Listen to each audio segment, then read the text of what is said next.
Oke, baik. Kita coba bahas tentang solusi latihan soal stoikiometri kemarin.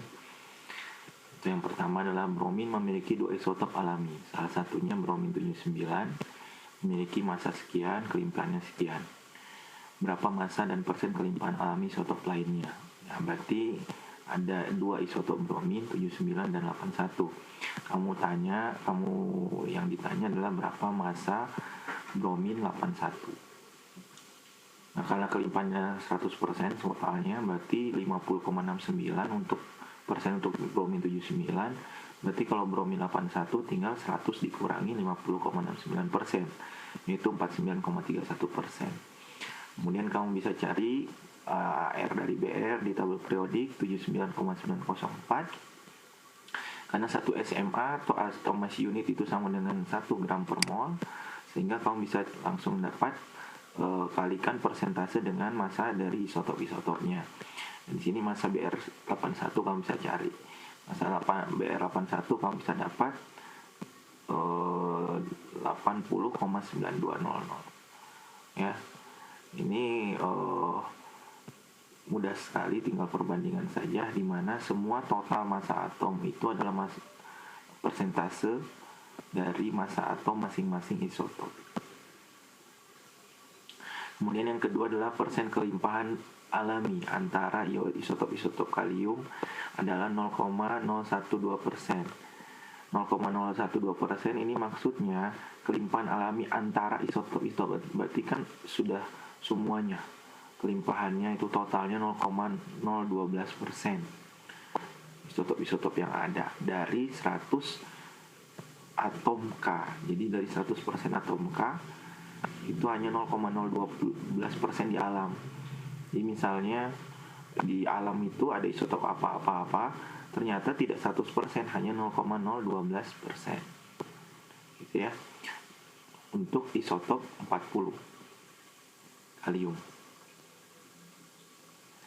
Jadi atom 40, isotop 40 di alam itu semuanya 0,012%. 0,012% artinya 0,012 atom 40K, isotop 40 dalam 100 atom K. Berapa atom kalium 40 yang terdapat dalam 225 ml susu segar yang mengandung 1,65 mg kalium per mililiter? Kamu cari dulu massa kaliumnya kan di dalam susu tersebut. Ya, kamu dapat 0,37 gram kalium. Nah, sekarang berapa atom K dalam 0,371 gram kalium? Kamu bagi dengan AR-nya kali massa bilangan Avogadro, kamu dapat 5,71 kali 10 1 soal harusnya ini ya. 10 pangkat 21 atom K. Setelah itu berapa massa kelimpahan alami 40K isotop K? 0,012% tadi. Berarti di sini kamu dapat massa atom K jumlah atom K pada dari 0,371 gram. Itu ya. Rubah ke molnya, kemudian kali bilangan Avogadro. Nah, karena yang diminta adalah 0,012%-nya, berarti kamu tinggal kalikan 0,012%, 0,012 atomnya ke atom K dari massa 0,371 gram kalium tadi. Sehingga kamu dapat 6,9 kali 10 pangkat 17 atom K. Oke, coba kamu cek kembali perhitungannya ya. Kemudian nomor 3, sebanyak 25 ml 0,25 molar K2CrO4 ditambahkan ke dalam AgNO3 berlebih membentuk endapan Ag2CrO4 dalam garam lainnya yang larut. Tuliskan reaksi yang dihasilkan. Reaksi yang dihasilkan adalah K2CrO4 tambah 2 AgNO3 menghasilkan Ag2CrO4, di sini endapan, dan garam lainnya KNO3 larut. Nah, ditanyakan kemudian jangan lupa disetarakan ya, ini dua.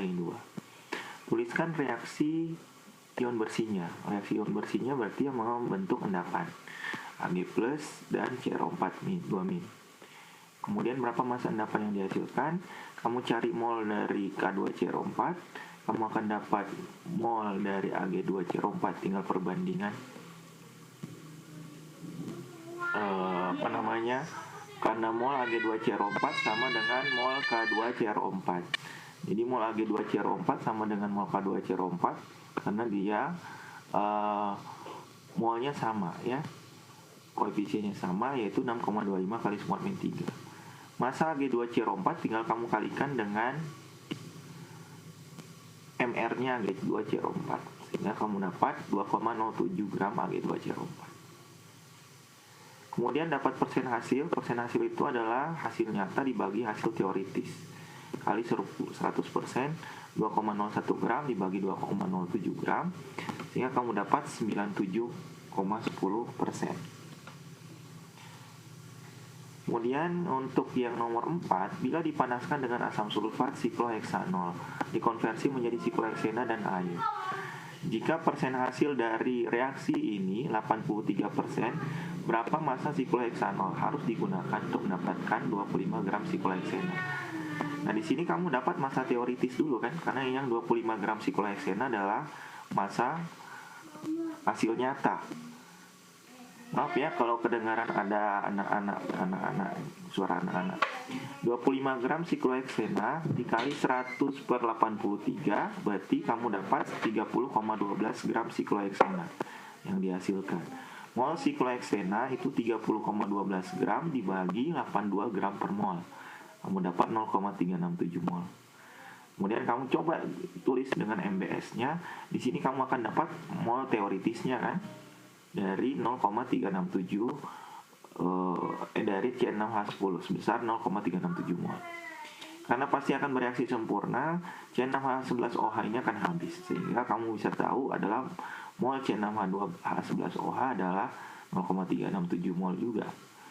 Kemudian kamu kalikan MR-nya, kamu akan dapat 37 gram C6H11OH.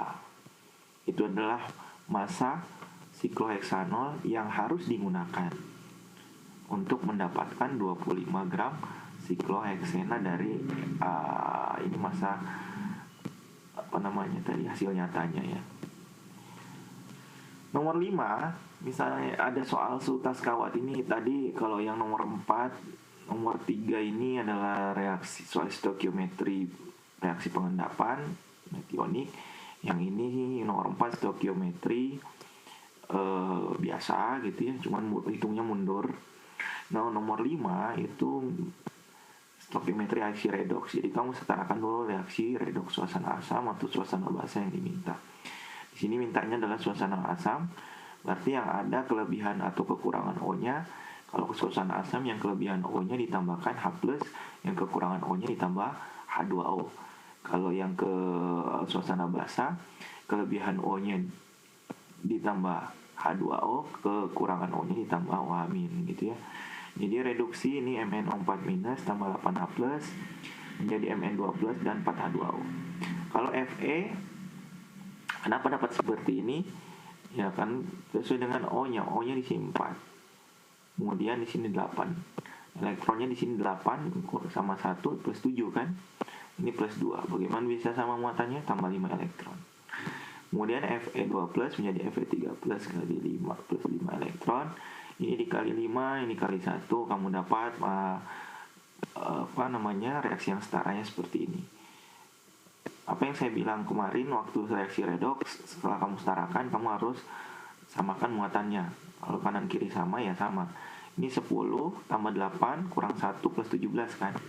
Ini 18 plus 12